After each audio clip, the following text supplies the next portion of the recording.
Once we have described the parts, the next important step is to look at the relationship between them from a structural perspective.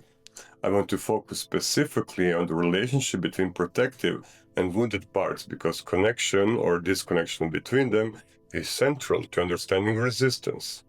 In the most typical situation, the psyche organizes itself during formative years to find a balance between inner and outer reality. When a child faces overwhelming experiences or when basic needs go unmet without adequate help, the system has to survive. It does this by putting the exile aside and developing protectors to manage the pain and adapt. In more severe situations, the exile is completely split off and excluded from awareness. In psychodynamic terms, this is the essence of splitting. In transactional analysis, it's called exclusion. There is no direct awareness or communication between protector and exile. The person becomes identified entirely with one side of the psyche, while the other is disowned. When I say identified, I don't just mean functionally aligned with a part. In practice, identification shapes the person's identity. It is what they say they are.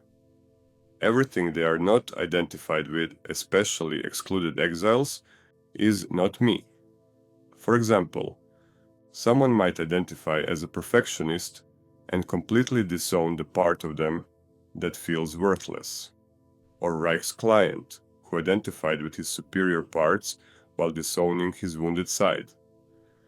Identification doesn't only influence behavior, it creates a sense of self. A person's whole life can be built around this identity. Anything that challenges it feels like an attack on the self itself. Without another stable sense of self to step into, the challenge feels like annihilation. If I'm not this, then I'm nothing. This is one reason identification is so persistent, alongside everything Dr. Schwartz has taught about protectors. They are our reality makers, and without them, our reality is gone.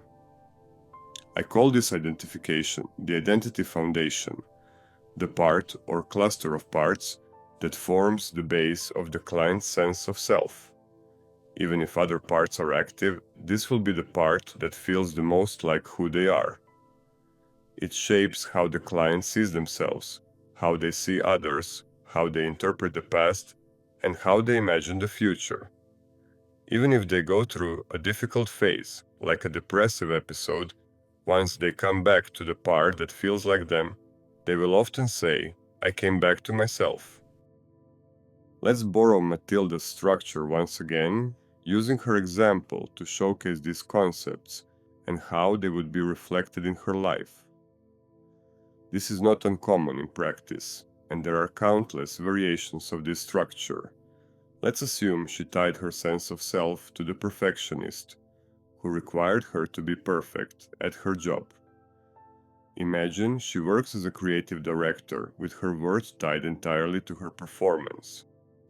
The perfectionist's demands might push her to die for a career, working long hours and leaving no space for anything else.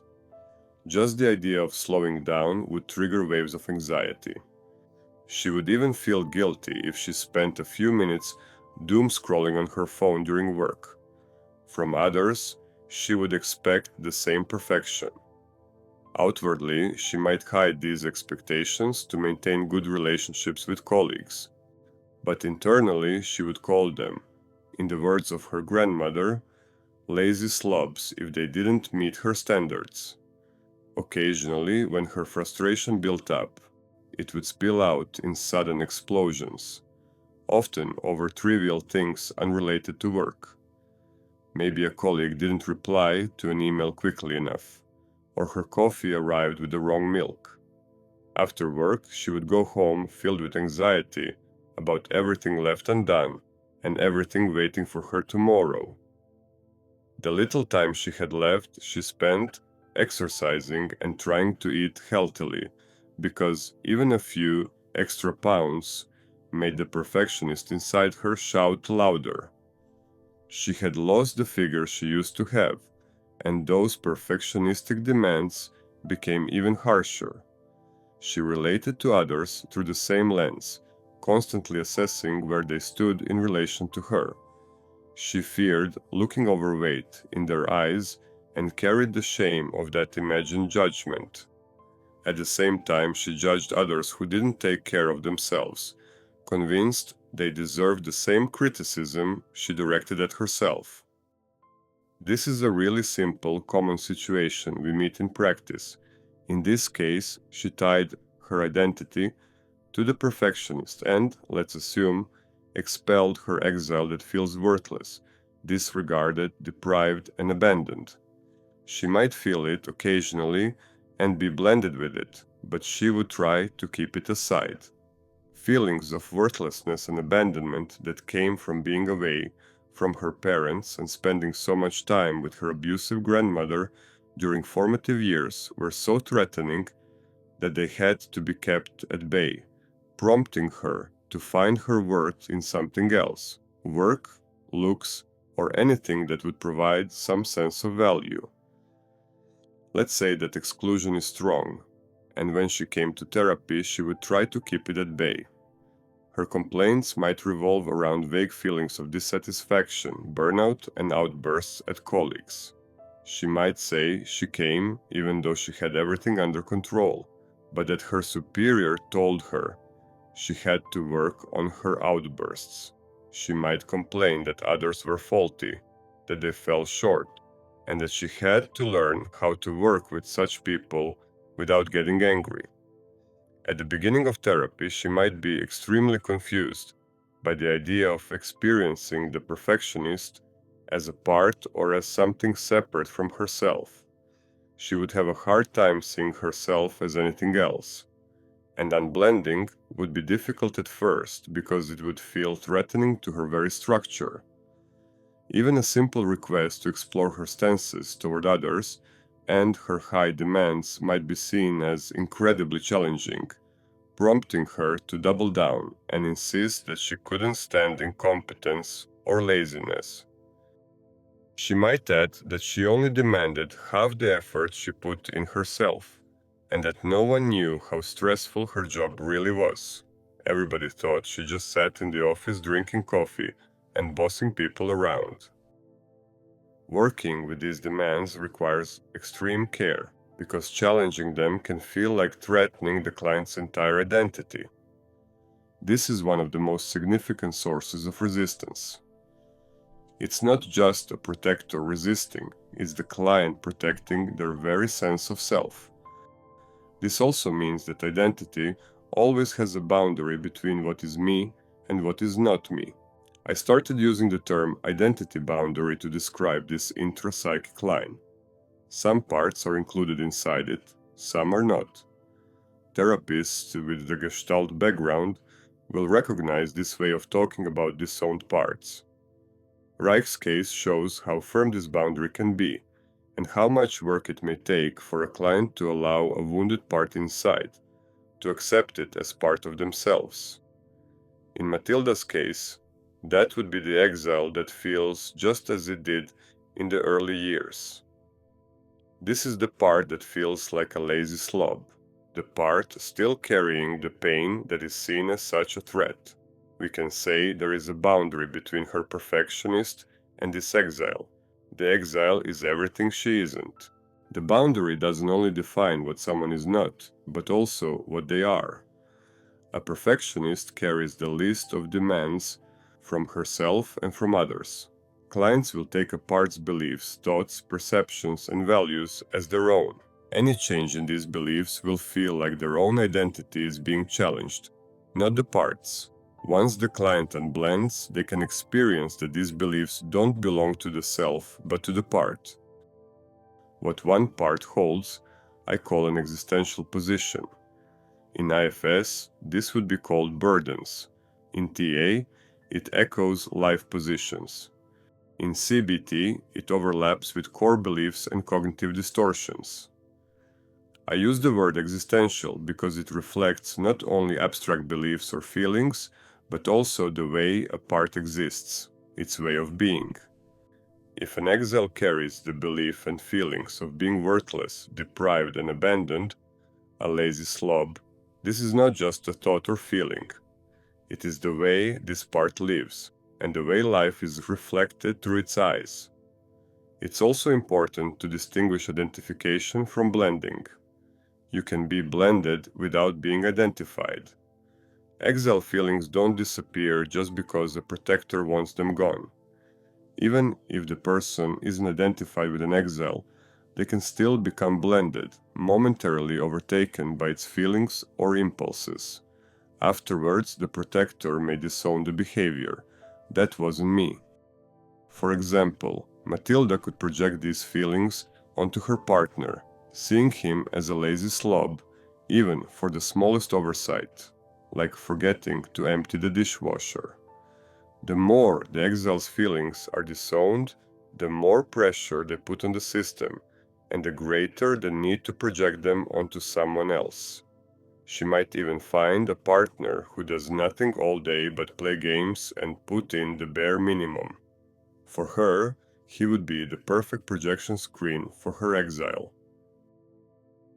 Sometimes the exile might come out when she was exhausted and simply gave in to spending the whole weekend in bed, binging food and television. That would last until she started hating herself for being like that.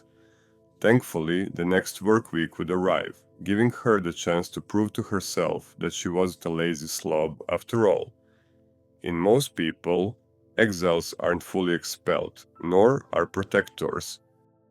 Complete exclusion is more common in severe personality disorders, and even then, it's rare. Usually, there is at least some connection. For example, in the statement, "I hate myself," there is both a protector that hates and an exile that is hated. The client might be identified with both, or side with one. They may also switch between them if the system is fragmented. Regardless, the two parts create one experience that can become a stable sense of self. This is me. No matter what we do, this state tends to return again and again. That is why I coined the term default self, the identity mixture created by whichever parts are most blended at the time. It is the everyday baseline, the combination of protectors and exiles that dominates inner life and feels like me.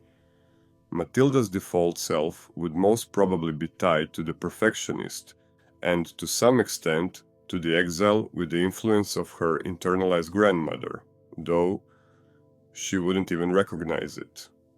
The difference between the default self and the identity foundation can be subtle but important. In "I hate myself," this might be a default sense of self, but upon further exploration, we may find that one part is felt as the person's core identity, the foundation, while the other is simply there, pressing in. To track all these changes, I use the term identity axis, the continuum of self-definition, showing how movement along it shapes the client's sense of self in the moment. Matilda would mostly stay in the perfectionist. When that broke down, she would fall into the exile, only to return again to the perfectionist. So, to briefly recap, we now have a set of terms that connect the client's parts directly to their sense of self. Identity foundation, the part that forms the base of the client's sense of self. This is the ground floor of identity, the part they feel they truly are. Unblending from this part might feel threatening to the sense of self. Default self, the constellation of parts. The client usually begins each session with the familiar arrangement they return to as home base. It reflects their typical self-state, how they show up in daily life and in therapy. For example, a punitive protector blended with a worthless exile produces the inner narrative, experience, and sense of self. I hate myself. Identity axis. A conceptual spectrum mapping the client's position between two poles of identification, typically a protector on one end and an exile on the other. The axis helps track how the client moves between or oscillates within these identifications over time. and highlights patterns and cycles. Existential position. Every part holds its own existential position, a core stance that reflects how it sees the world, life, other, and itself, how it explains the past and what it expects from the future. It includes feelings, thought, beliefs, and values. It shapes how it relates to others, how it sees the client, and how it interacts with other parts inside the system, how it exists. Identity boundary. The intrapsychic line between me and not me, and the border between the parts themselves. It defines what is allowed into identity and what is excluded, disowned, or projected outward. Like boundaries in external relationships, this line can be rigid or fluid. Identity rupture. Additionally, I would add the concept of identity rupture, sometimes referred to as identity shock or identity crisis. This occurs when a client's identification with a part, and especially the identity foundations that feel central to their sense of self, is challenged, whether in therapy or in life. In these moments, clients often experience a strange and destabilizing fear. The fear of losing their attachment to the part that feels like the very ground of who they are. In everyday language, this rupture is expressed through countless variations such as, "I don't know who I am anymore," "I'm falling apart," "I can't collect myself," or "I don't recognize myself." In other situations, clients describe the opposite experience, saying things like, "I don't know what came over me," or "I wasn't myself," when they feel a boundary was broken by another part. And when the rupture resolves and re-identification occurs, they might say, "I came back to myself." This also applies to the beliefs held by parts, contained as existential position, which clients often take as their own identity. The attachment to these beliefs is strongly tied to both protectors' and exiles' concerns. Protectors may fear losing their role or position, believing that if they step back, they will no longer be needed.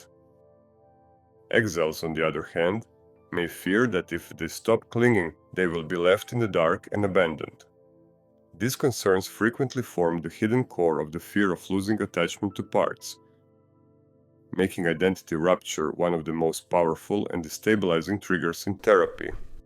A parallel can be seen when a person's core belief about reality is overturned.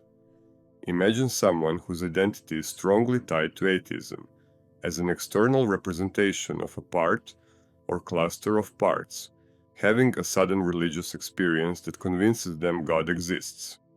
Or conversely, a devoutly religious person losing their faith and concluding, "There is no God." If their sense of identity has been organized around those beliefs, the discovery provokes a profound shock, one that is less about the external belief itself and more about the destabilization of the attachment to their identity foundation. In therapy, you will encounter countless beliefs that function as existential positions and become central to identity. A simple conviction such as "I'm stupid" or "I'm superior" can be carried by a part and used to organize the entire personality around it. From there, the person finds endless evidence to confirm the belief through what looks like a never-ending, confirmation bias-like interpretation of reality.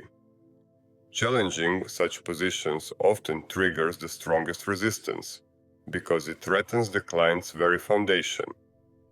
That is why, when working with parts, it is almost a wonder that collaboration is even possible, that we can soften such rigid positions in ways that don't feel shattering or destabilizing, but instead open pathways to new possibilities.